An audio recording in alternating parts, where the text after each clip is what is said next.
Ladies and gentlemen, this episode of the podcast is brought to you by bigpipe.co.nz. If you're not in New Zealand, you'll be scream with envy, jealous as they come, because you won't have access to New Zealand's finest ISP, Big Pipe. Bigpipe.co.nz, no contracts, no throttling of your speed. They do not give a crap how much you download.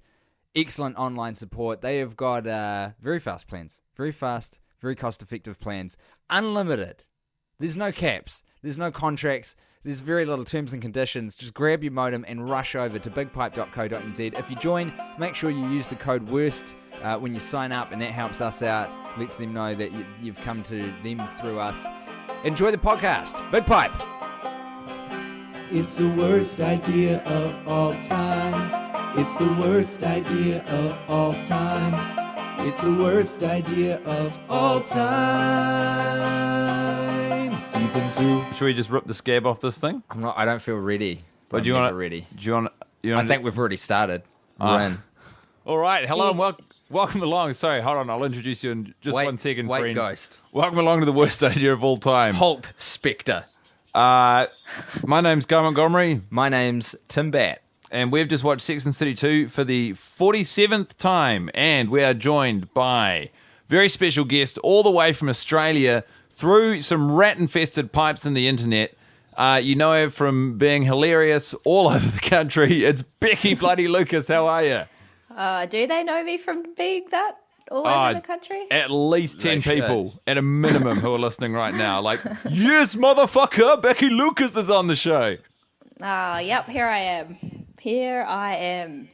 Here I am. I hopped in on the back of a kangaroo and I took a whistle of the gum leaf and a tip of the akubra. Those are those dope hats, eh? Akubras? Yeah. It's nothing to laugh at. It's not a joke. No, They're a man. great hat. Are you wearing one right now? Great cultural product of Yep. Australia. Little corks around it. I'm Aussie, mate. Hey, Becky. Proud of it. What? Had you watched this film, Sex and the City 2, prior to the screening of it? The special select screening? I'd not gotten around to it. Wasn't on you to do? Yeah, why Just not? Just a busy schedule. Very busy. Guys, we should you know, explain. Sorry, before we dive too fucking ass over tit into this thing. Becky is a close personal comedy friend of ours who I think we got to know at the Melbourne International Comedy Festival. Yes. And she's just a classy gal, just like her style. The professionals, they all call Becky a class act. She's a real class act. Real joy to work with. Real joy to work with, real class act. From the moment we started working together, I just knew that I was in for a good time. Real class act, real professional, real pro. Yeah, on and off the stage. Oh, big time. Hard out. And so you haven't because of your busy schedule. Obviously, you hadn't gotten around to watching the movie, so you've now carved out some time. How did you enjoy it? You know what, boys? I know you want me to say that I hated it. There's nothing I want you to say. I'm all ears.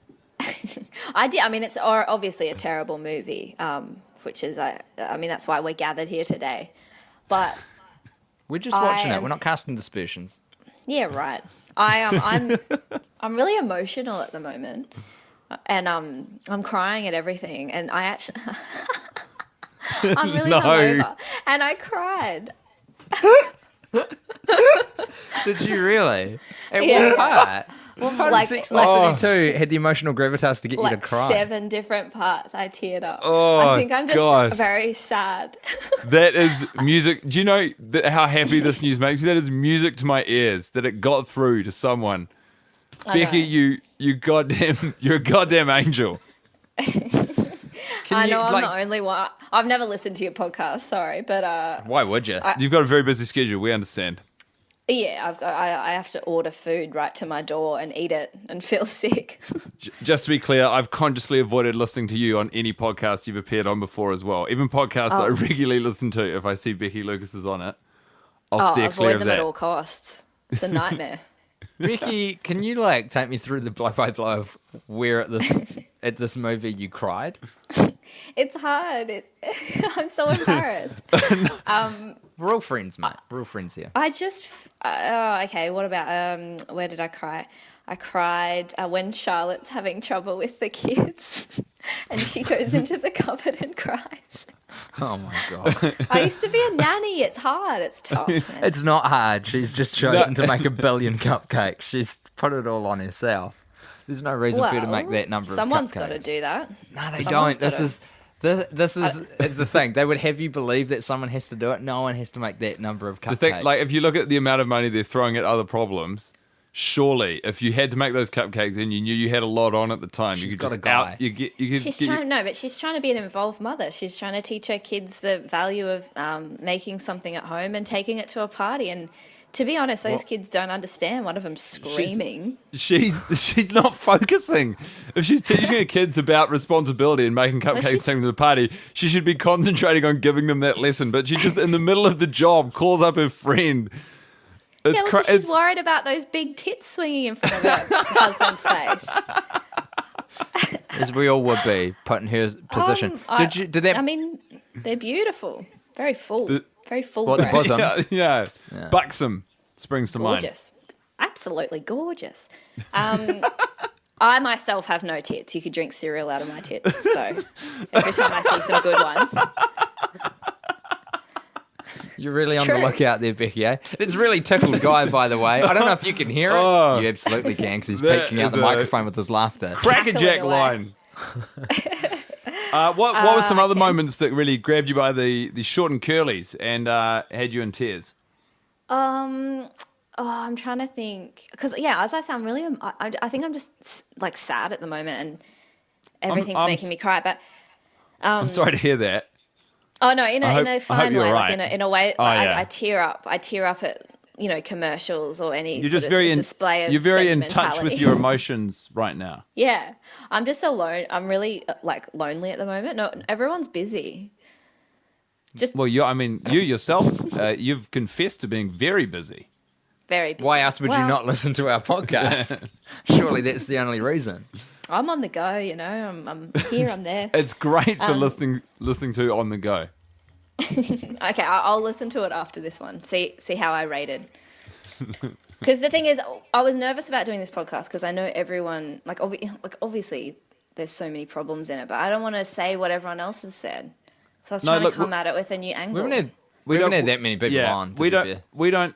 All we want is just unfettered Becky Lucas consideration of the film. You don't need to be afraid of retreading any water. Like, you just put it on full blast, all of your feelings. I can obviously, say anything. You can say anything. That Samantha's a slut, isn't she? I had a good laugh at a Samantha scene today, which was when she's at the wedding they go to, and her and Nikki, that Anthony's brother, they get together and they have very loud, kind of obnoxiously loud sex. Oh yeah, it sounds like a meat raffle. Yeah. Can you just explain for those who aren't from the New Zealand, Australia region what a meat raffle is? Oh, a meat raffle is when you go to like a pub. People know what pubs are, right? Yeah, absolutely. You go to a pub and there's a big tray of meat. Like, they'll get a local butcher to donate a tray of meat, and you buy a ticket. A meat pack. And all sorts of meats. You got sausages, steaks, a whole chicken sometimes. And do people get very excited at these meat raffles? Yeah, people get. Well, everyone wants it. Like, so you buy a raffle ticket for, I don't know, $1 or $2, and I think the money either goes. Does it go to charity or something? Yeah, it usually goes to There's usually something like Sandra ate a bag of fireworks and died. Oh, we're raising money for her. There's usually some. We're trying to stop Darwinism, and ironically, we're doing this in Darwin. It's all gone off the rails. Exactly. But yeah, I know that scene was outrageous. Yeah, but what tickled me this week, and I have seen it before, so it's always a joy to find something that really gives you a good laugh. But was their sexual encounter is so loud and so, overt, boisterous, that it inspires. The logic of the movie would imply that, because there's a shot of a dog humping a pillow immediately afterwards. So the logic would be that it has inspired that dog. It's like awakened a sexuality in that dog to be like, oh my God, I got to get something. And just which is a very weird thing to add in, isn't it? Be like, oh, people don't get how loud this sex is. We better put a dog. And they would have had to rile the dog up to make it do that. That's a good On point, set. actually, because There's a dog fluffer. You can't go to a dog. Hey, can you just go over there and hump that cushion real quick? You got to You got to goad it into Yeah. it. yeah. Man, Go There's rub, actually- just Thing there. rub it. There are professional puppet workers, puppeteers who go on set, and they'll have a puppet know. of a dog inside the pillow. Oh my god! I thought you meant it was a ventriloquist who was used to manipulating A dog stuff by and a putting their humping. hand in an ass. I was like, oh god! No. But it turns out I'm the disgusting They'll put one. a puppet of a dog, and they'll show the dog then putting it inside the pillow, and the dog will be on heat, and then we'll Right. hump the pillow. Oh my god! Or maybe Oh they my got an gosh. actual female dog on heat and rubbed a pillow against it so its pheromones are on the pillow. What a disgusting Oh, set of either way, what a- potential circumstances. It's pretty gross. Yeah, a lot what a of- day on set. Yeah, it's a lot of trouble to go to for a cutaway gag. It was a big shoot. But Yeah, I which was, enjoy- it actually I- made me feel uncomfortable, that bit. The loud sex. No, the dog. Oh, Do the you know dog. what, Becky Lucas? This movie is about challenging boundaries and traditional perceptions that you may have.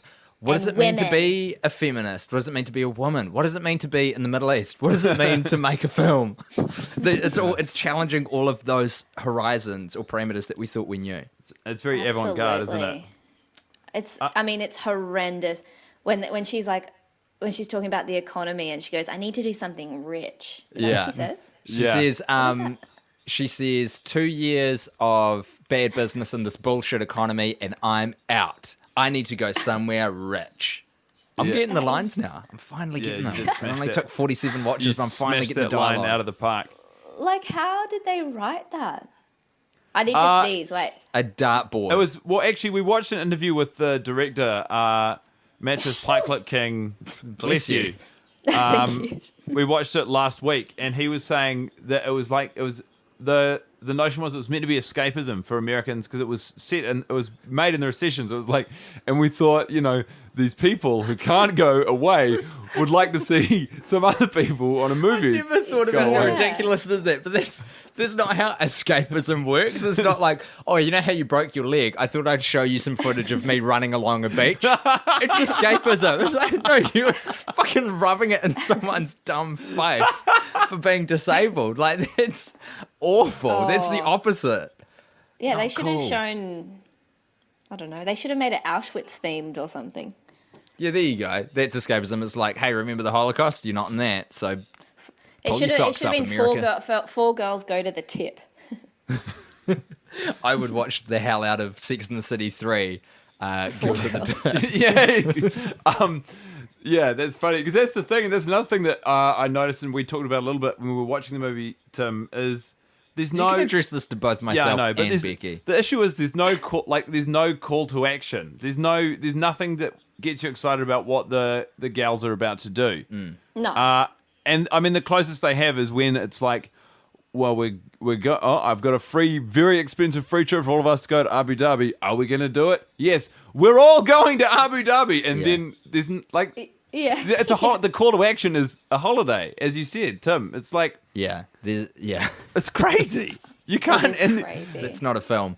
I think but the critical thing here, and in Sex and the City 2, A Romp Through the Middle East, which is the subtitle of the film, in its defense, we're taking it completely out of context because the ramp into this, the justification Yeah. for it has been 6, 7, 8 maybe TV seasons and another movie, of which Yeah, 'cause- Guy and 'cause myself I- have seen none. Oh, see, because I really liked the TV series. I think oh, well, like the that's TV good. series was quite good. Like it was. I mean, I don't know. I mean, I know it's been usurped by better things and stuff, but at its time, it was great writing and it Absolutely. had real themes of friendship, and I really enjoyed it a lot. I will admit that. As someone who was a fan of the show, then did you when you watched the characters chilling out in Sat C2? Oh no, Heart of the they're Desert. completely different people.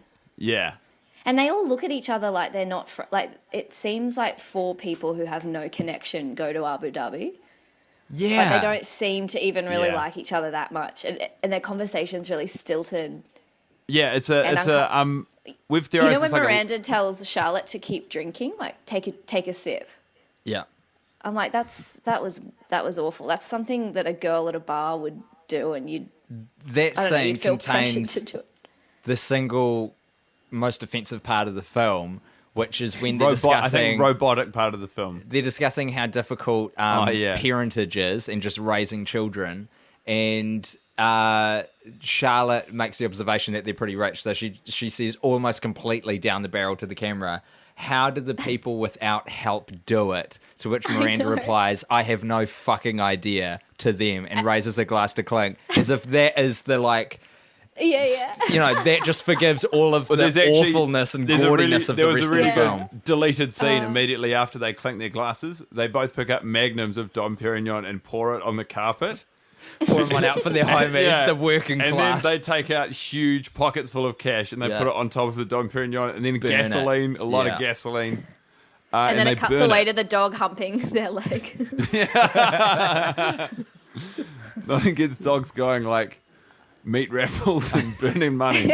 Raw, sensual energy. Yeah, I mean, it's just like, it feels like a parody. And I really liked, it was actually quite sad to watch, because, I mean, I'd heard how bad it was.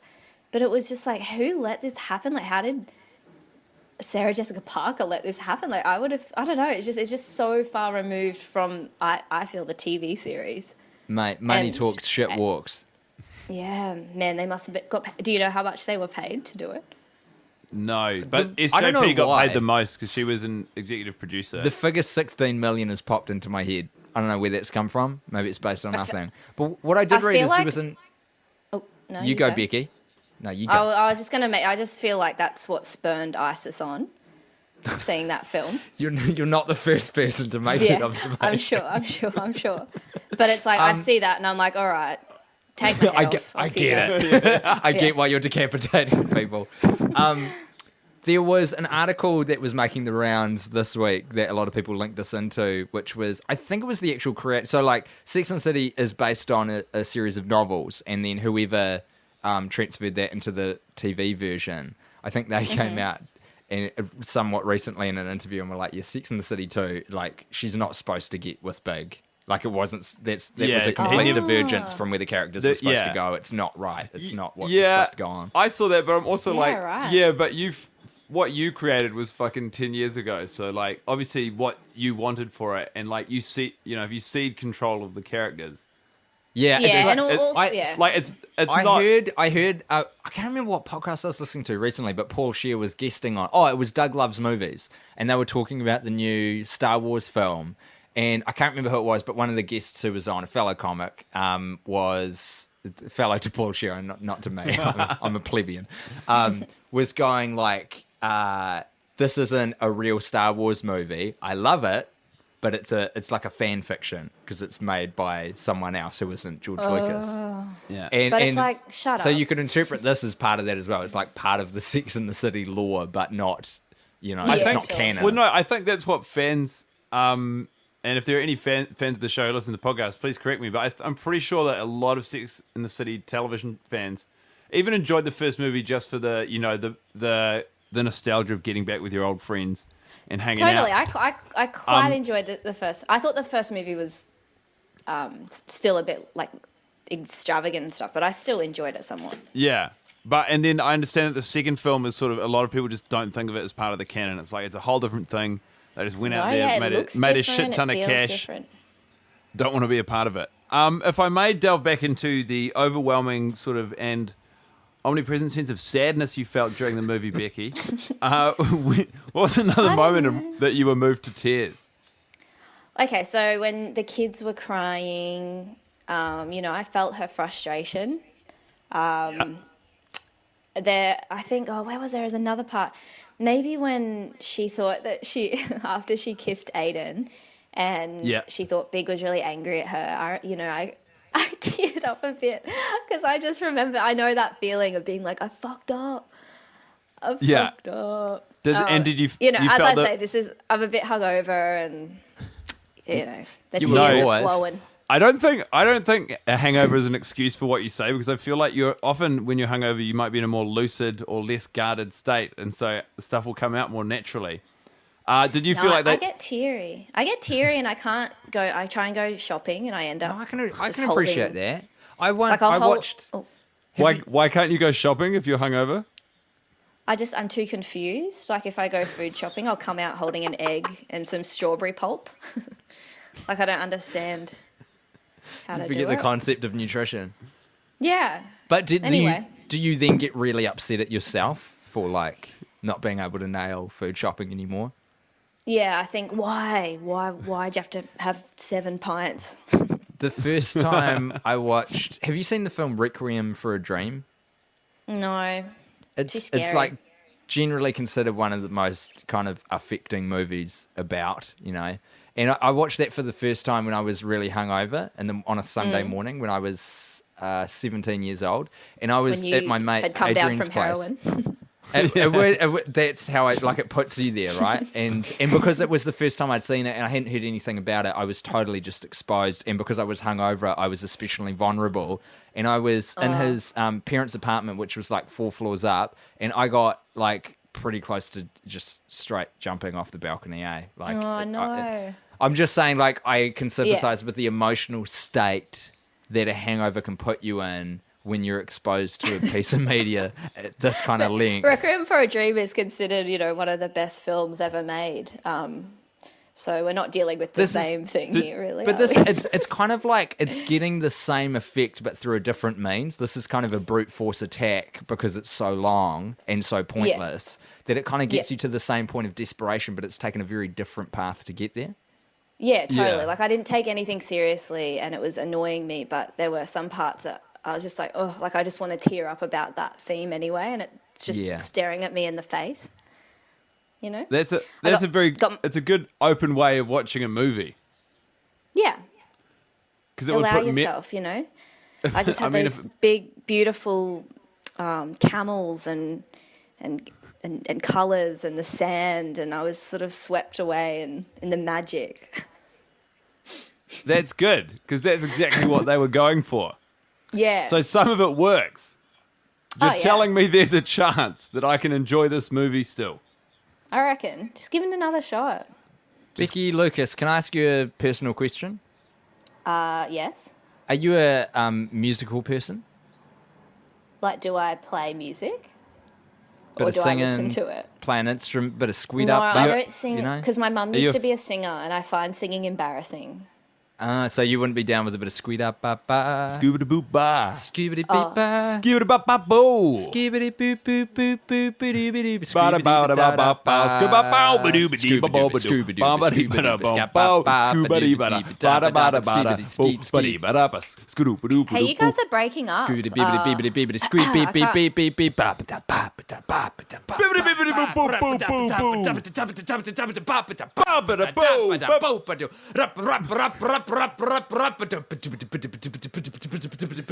Where's he going? What's he up to? Sorry, obviously, if you're uninitiated, as you said, Becky, I'm pretty sure that would have hit you out of the blue. Yeah.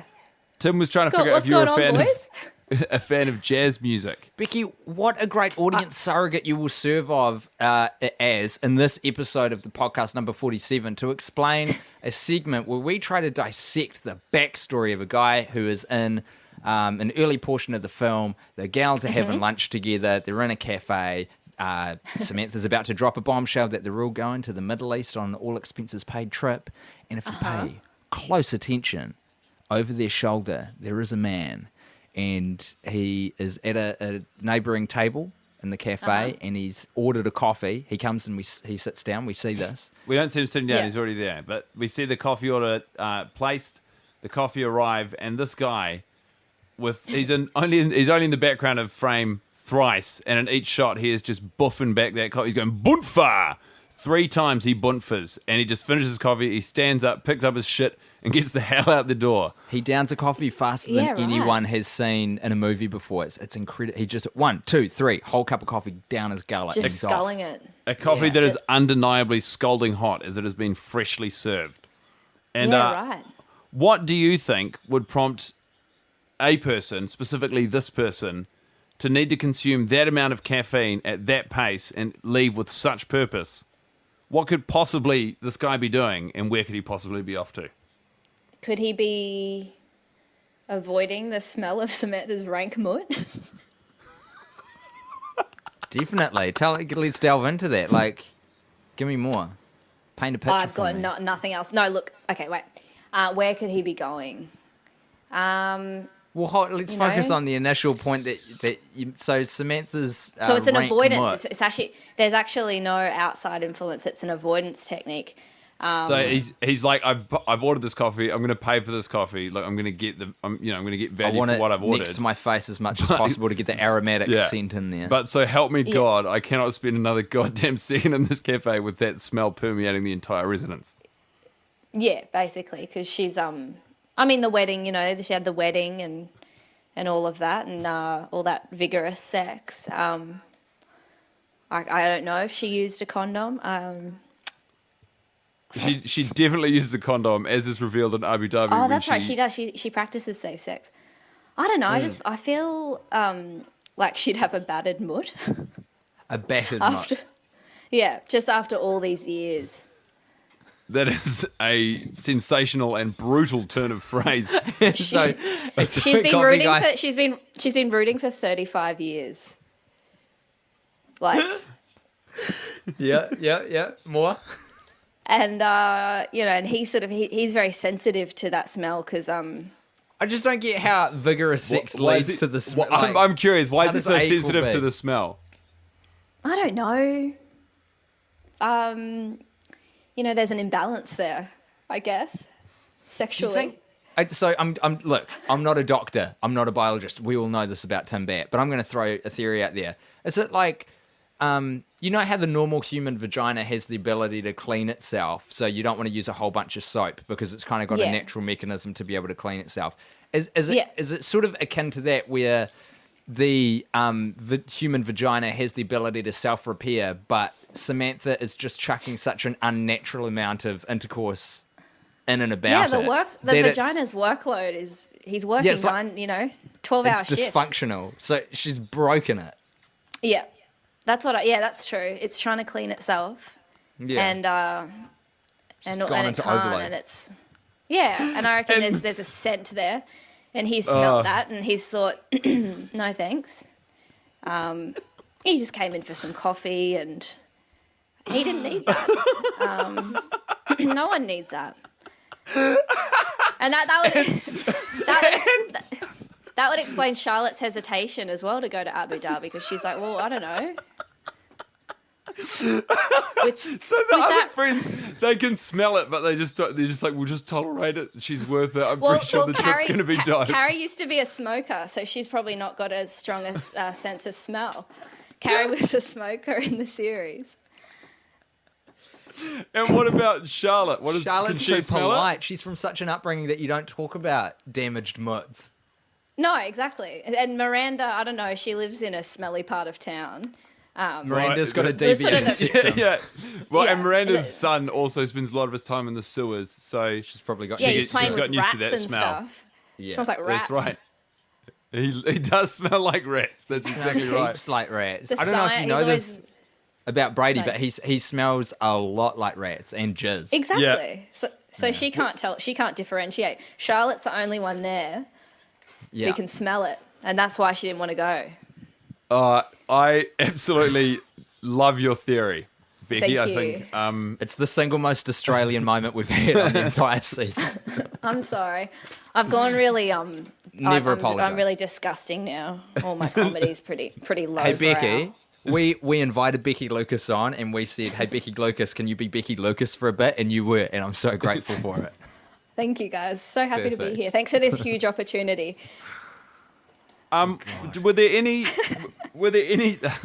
a pleasure. Were there any moments in which you remember, for instance, every week Tim and I do something called a shining light, wherein to try and stop ourselves from just raining down in frustration and sort of derision towards the movie, we find a moment that sort of we took joy in, we enjoyed seeing.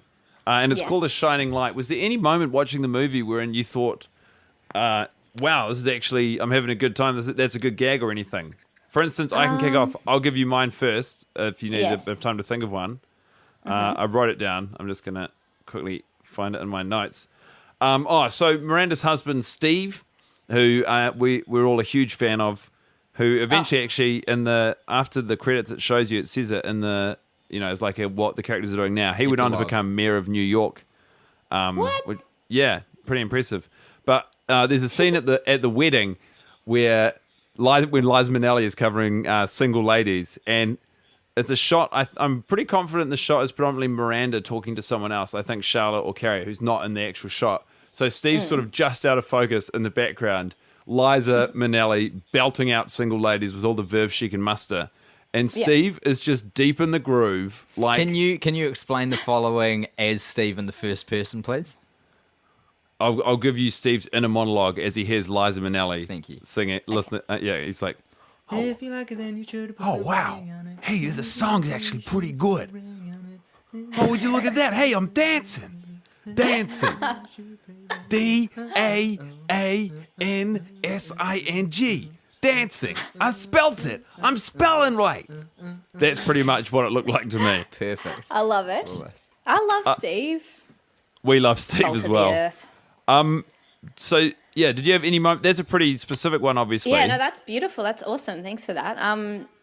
Oh God, if I had to pick one, I liked it when see, mine are all sentimental. That's okay, that's mate. the shining light I is liked whatever it you when- want it to be. I liked when Carrie and Big were in the hotel watching a movie, but that's just because I like to lie down. That speaks I to liked you. it It when was he like a cuddled her. It Netflix was so and chill cute. moment. I think he's but- really cute. Who, Big? Yeah, he's so handsome. Knoweth. Yeah, He went on what- to lead a He's church. perfect. Did you know that? He went on to be Sorry? a preacher. He went on, No. He started a church, the Church of Knoweth. No way. In real He life? does. Oh, Yeah. That's He terrible works news. he works the Midwest. No way. Yeah, he does. He tours. They're televised, his sermons. They're pretty interesting. It's a pretty out of it Why on guy. earth would he do that? What sort of handsome does he kind of like is that traditionally handsome, do you reckon? Yeah, I think so. I think most girls would find Mr. Big handsome. He looks like, Surely. conservatively, he's in his at least early 50s in the film. There's a bit of a Yeah. gap between where Becky Lucas is. I mean, Mr. Big Yeah, I is. like older men. So for any We all- listeners out there, hit me up on Twitter. If your name's Steve and you've got an avatar of just one eye, hiding your cargo pants, It's such a terrifying image. reach out to me. I'm into it. Oh, God. Becky's looking for a father figure and she's not looking too far. Nope. God. Forward. Yeah, I don't know, probably that. There are a few, I just find it, the jokes are always so, if they make a joke, they make such a big deal about it. You know what Yeah, I mean? Like, if one absolutely. of them makes a joke, they all have to pause and recognize that they've made a joke. It's all tell you very what, there's- scripted. There's a little brouhaha which is spilled over from just being contained on the podcast onto our Facebook page and online. There's a joke where Charlotte falls off the camel, hitches her pants back up to get back on it, but she gives herself a wedgie, and Oh, yeah. Miranda says, "You're having a little sand wedge." And Oh, man. basically, Guy and I have been battling to decide whether or not it counts as a joke, just in general terms, like if it meets the criteria, because it is Yeah. a double entente in that it I has know, but two it's like- meanings. Yeah, but it's also like, why, like, there were no sandwiches, you weren't at lunch. That's right. Okay. Like, and so- you've just put two words together that sound. that's right. They sound both similar. have to have application. And moreover, to anyone, which is some of you, reaches out and says, no, sand wedge like a golf club because you play it from the sand. Golf clubs No. are as useless as sandwiches in this situation. There's no reference. Like, it's, And yes, TWIOAT subreddit, we're looking at you. Where But this why was on earth- discussed. Why wouldn't they say something like a camel toe or like a she gave herself a reverse camel toe. You know what I mean? Like They do say that they you- kind of they try to get into that. So SJP lays down. It looks she's You've got an something actual- like, honey, you've got an actual camel toe. I'll right. abide. I didn't hear that. That's a joke. That's fine. But then they just like overplay it with the Sand Wedge thing. Yeah, and then I think what specifically speaks to what you were saying, Becky, is the laughter that they give that joke, that awful, nonsensical double entendre is like Charlotte has brought the house down with that gag. It killed. Yeah. It really shakes me every week. The disproportionate response it receives. That's the thing that really Absolutely. gets you.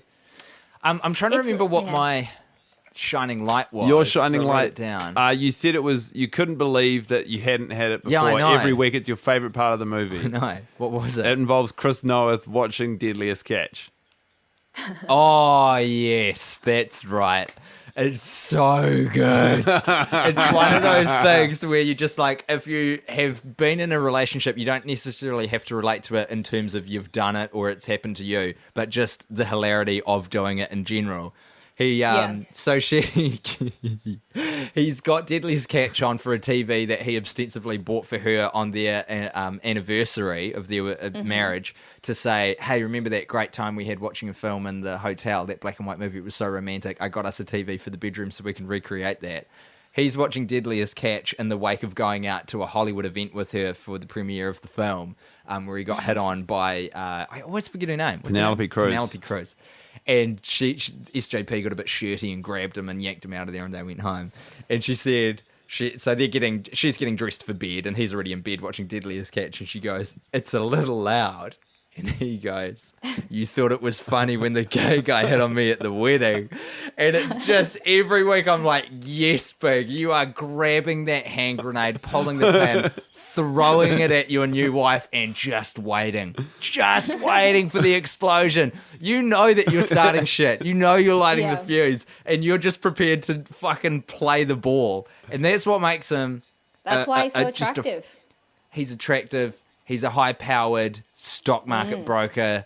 He's playing the share market. He's got big balls. He's got big balls and he's got big ideas.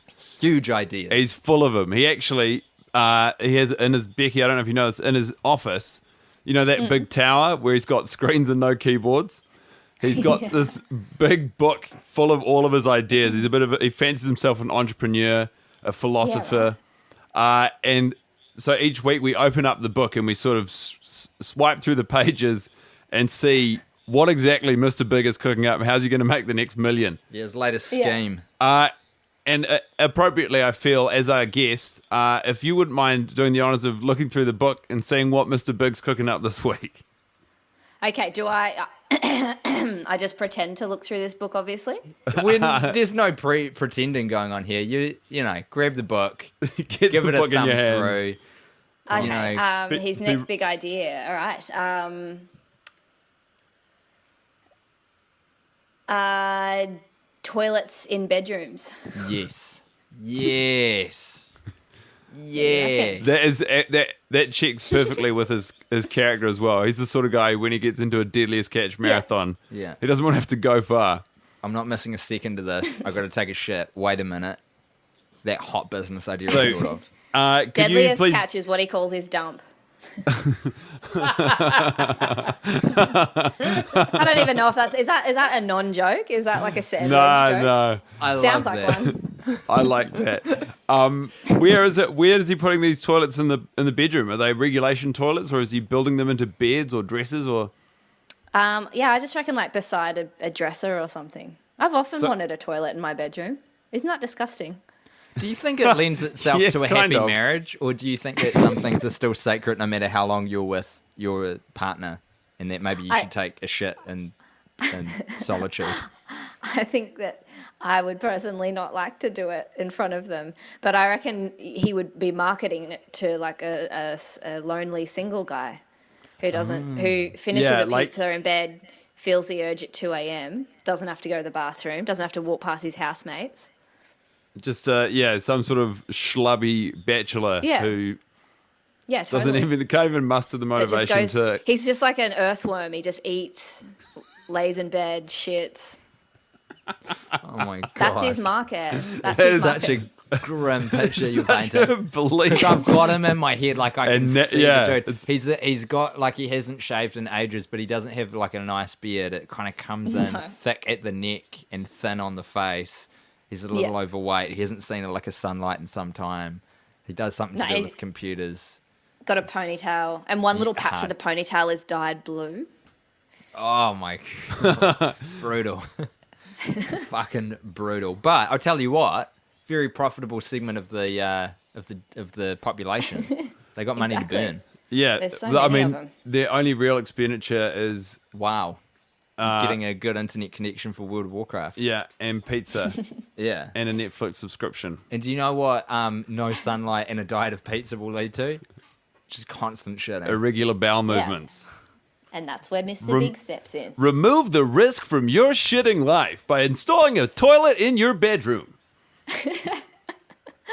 Oh, imagine. Tired of running 5 meters from your bed to the toilet and getting shit all over your ankles and the floor? Well, fear no more. We've reduced the gap to 1 meter. I'm trying to float like a catchy name for it. Toy lads. Toilets. So it's like a toilet for lads. Yeah, it's pretty good. You're missing out on half the population there because Becky, you said you'd like a toilet in your room. So this is true. Exactly. What about Classic women? mistake. I'm sick of this, masculine dominance. Toilets. We live in a patriarchy. Toilets in the bedroom are for everyone. Exactly. You're all what equally should you shit. call it? Lazy turd? Like a lazy boy? But Yeah, for lazy turds? turd's great. Go with that. There we go. Go with Trademark lazy there. turd. I wonder how that one's going to go for him. I wish I hadn't picked it. I feel I've been very disgusting on this podcast. You've just represented your country so well. That's all I'm getting from this podcast. I'm sorry. I'm Hey, not Becky. usually like this. No, Can I ask you, and this isn't even like a regular thing we delve into, but like, was there a bit of watching the movie that stood out to you as being the worst bit, or just a real fucking low light where you were watching it and you were like, oh, this is just the absolute pits? Probably the bit with the Nick Wab. Is it a Nick Wab? Where Nick Wab. Sarah Decal- Nick Wab. Hashtag Wait. decal your knee-quab. Can you explain that shot? Yeah. Just Same. Sarah Jessica Parker pretending to be like I don't mind this one, but that one it just freaks me out. It was just so like because I just know that girl that says that. When and she's it's doing so like accurate. so she's in When a she's foreign lifting- land, Yeah, and she's like, the hey, woman's things are lifting different the veil. here. Yeah. Yeah, and it's like the only time they connect with the women is when those women wear really expensive That's funny. clothes. It's funny you choose that as a benchmark for specifically the worst part of the movie, because that's a part the movie specifically revisits as like a bookend at the end when she Yeah. does the final monologue, and she's like, I think of marriage like that lady with the veil in that country I went to one time. You Yeah, have to yeah. take the tradition and decorate it your way, which is decal your knee-quab, which, if you just hear that sentence, is a much more efficient way of learning the lesson taught by Sex and the City 2. That's the moral. It should be called Yeah. Sex and the City 2 Decal Your Knee Quab. That should be the subtitle of the film, actually. Hey. Yeah. The whole movie should. I wonder if the movie got released in Abu Dhabi. Do you know the That funny would thing be very is, interesting. they were like all geared up to shoot it in Abu Dhabi, and then Abu Dhabi, whatever, government read the script and they were like, this is too sexualized, and they had to shoot it in Morocco. Yeah, right. That's interesting. And that. And it just... I mean- you mean? Fair enough. Absolutely. Hey, Yeah. before you go, Becky, we do have one final thing, which it is imperative for you to do, and I feel like the timing couldn't be better because this comes specifically after you've spoken of all the problems with the film. But Yes. for a moment, we need you, and you barely even need to imagine this because it's pretty much happened now. Tim and I are big swinging executives. We've got a shitload of cash to burn, and we're looking for a movie. And you, in your hot little hand, the pitch for Sex and the City 2. 3 or 2? 2. 2. So this Okay, is to yes. get this film made. So this is how do you think it went how, down? How did it go down? And remember, Tim and I are in charge here, and you are really keen to get this thing over the line. I reckon they close the pitch with "fuck the Middle East." Well, first of all, Becky, is it? It's a pleasure to meet you. My name's Tim. This is my associate Guy. He doesn't talk much, so just ignore him. Look, we've got we're doing a role play about shit ton of money, and basically we're looking for the next project to greenlight, which is going to make us all filthy fucking rich. I hear good things about you. Seen you on Twitter, burning it up. So Thanks very much. Hit it up, Becky Lucas. Wait, what's happening? Are we doing a role play or what's going on? We sure are. We are. Okay, all right. It doesn't really feel like a role play to me. This is the real thing, Becky. You might want to get your shit together and tell me what kind of movie I want to make, because this money is burning a fucking hole in my pocket. I don't talk often, and when I do, I say what I think. Go. All right. It's 4 women. I like it. They hate the Middle East. They have heaps of money. I'm on board. They have 2 gay friends. They love their gay best friends. Good. It's a hot demo. The pink dollar is hot right now. Exactly. Give me You've more. got gays. You've got we haven't got a black guy. We will Wait, show. we have do or we Liza don't? Minnelli playing. No, we don't. We don't have. We just can't fit them in. Oh, don't worry. We'll still get an Oscar for it. Hey-oh. That's very good. They oh God, I don't know. Okay, so lots of colours. Colours I like. Diamonds, sparkles.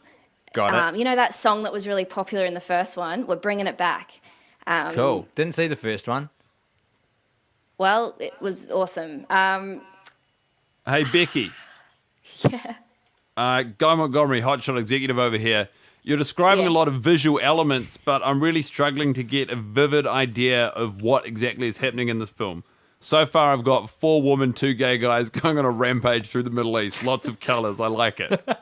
And diamonds and money. For a bit, they're not sure if they're going to go, but then they do. They decide they're going to go. Conflict. And everyone's fine. Everyone's fine with it. Everyone's fine with it. They've got a week in their schedules. Yeah. Free. That's hard to find. They're busy people.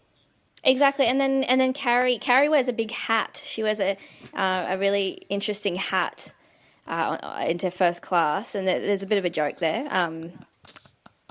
And gosh, yeah. There's tones of adultery and saucy. marriage. I like it. Exactly, it's all about cheating, what it takes to make a marriage work, long lost loves, shoes. I got Shoes. a proposition for you. My grandson's just started up a business where he makes puppets of dogs, and he rubs them up with pheromones and puts them in pillows and gets a dog to fuck it. Do you reckon you could write a scene in? Yeah, man, we can fit that in. We can fit that in for sure. That's great. I really want to help him get this thing off the ground. I mean, it's a fucking ridiculous idea, but I love the kid. Hey, listen, Becky, Yeah, Tim Bat chiming in absolutely. here. I've recently gotten into a fairly contentious business deal with M&M's. Now, I know this is a specific request, but do you think that you could... Sorry, I said M&M's, I meant Pringles. There's a lot of deals, a lot of balls in the air at the moment. Do you think you could get a shot of me? I need, on the plane, Pringles, but in the Arabic language. Is that doable? Could we put that in the script somewhere? Yeah, that plus any other brand you want to put in. We're all about sort of brand management. Becky Lucas, Guy Montgomery here, big dick executive. Say no more. If you're willing to make these concessions for us, we are... the story will write itself. Don't worry about it. Absolutely. And Becky I promise Lucas, you, this is going to be a great film. I'm going to ignore that you interrupted me there. Big dick executive Tim Bat here with a huge wanger and a proposition for you. I've just signed a business deal with Birkin handbags. Do you think you could sneak one in there somewhere? Yes. Anything. Excellent. Well, congratulations. How much money would you like? $200 million. Done. Great. I can't wait to create this masterpiece. This odyssey. It's for women. It's for little girls watching. It's for men who aren't sure where they fit into the whole feminist movement. And yeah, it sounds flawless. Can't fault it. There's no beautiful. seams on this idea. It's seamless. It's like a perfect. It's circle. It's endorsed by we can promise Beyonce at the premiere. Man. Well, look, it's been great meeting you, but please get the hell out of my office, all right? I got Jim Carrey coming in hot and heavy with the Dumb and Dumber 3 pitch coming, like, now. Thank you so much for your time. Not a problem. Way to go, Becky. You totally just got that film greenlit. And I reckon you probably did an even better job than what they did with the pitch. Yeah, I reckon. You know, the thing is don't go in there scared. Yeah. Don't go in there scared. I hear you. You want to be confident. I'm not scared of you guys. We're going to wrap this thing up. We're going to put a bow on it, put a pin in it, chuck a button on it. Yeah, hey, Becky, it's been a real goddamn joy talking to you. You too, guys. It's good to catch up. Yeah, it was. Even Are you if guys it was, going to be in Melbourne? Yeah, we're coming over for the festival. Yeah, great. I'll see you Very there. exciting time. If people found you entertaining, which I'm almost 100% certain they just have, where can they find you on the internet? I've got Twitter. You can go Becky_Lucas89. Love Twitter, big time. Love Twitter. And yeah, that's probably my main. I don't have Facebook or anything. Do you do photos? Oh yeah, I have Instagram. I've been doing that a bit. But, Good lols? Do you get some good lols out of Instagram? No, I'm more into making my life look good. I try and be. I'm not that funny on Instagram. You're more interested in portraying a glamorous rock and roll comedian lifestyle. I'm more of a wordsmith, you know. I'm not a shutterbug. Love it. Becky_Lucas89. Tim Bat here, Yes. Big Dick Executive. Thank you. Because I didn't say thank you to you before. It's been awesome. You've been a delight. Thanks. And You guys. super Aussie. Yes, I'm sorry about all that. No. Never apologise. I'd like to take this opportunity to thank again Big Pipe Broadband. We love them. You love them. Go to bigpipe.co.nz, and if you're going to sign up, use the code WORST. Yeah, And it reflects well on I us. feel like a broken record at this point, but I don't know how many goddamn times I've got to explain to you people how good this service is. If you sign up with Big Pipe, they have no throttling. They don't have any henchmen. No one comes around to your house, breaks down the door, starts shaking you by the neck. It's just not done. They're the anti-Brady. Big Pipe. Big Pipe. And also, just quickly, we're coming to America very soon. Hopefully, we'll be able to release the details of our final podcast for Sex and the City 2. It'll be on March 3rd, somewhere in New York City. We'll put all the information on the Facebook page. I am so looking forward to ending this. Oh my God. Fucking tell me about it. This is terrible. But Becky, it was great to talk to you. Thanks, guys. You too. Bye, mate. See you later. It's the worst idea of all time. It's the worst idea of all time. It's the worst idea of all time. Season 2.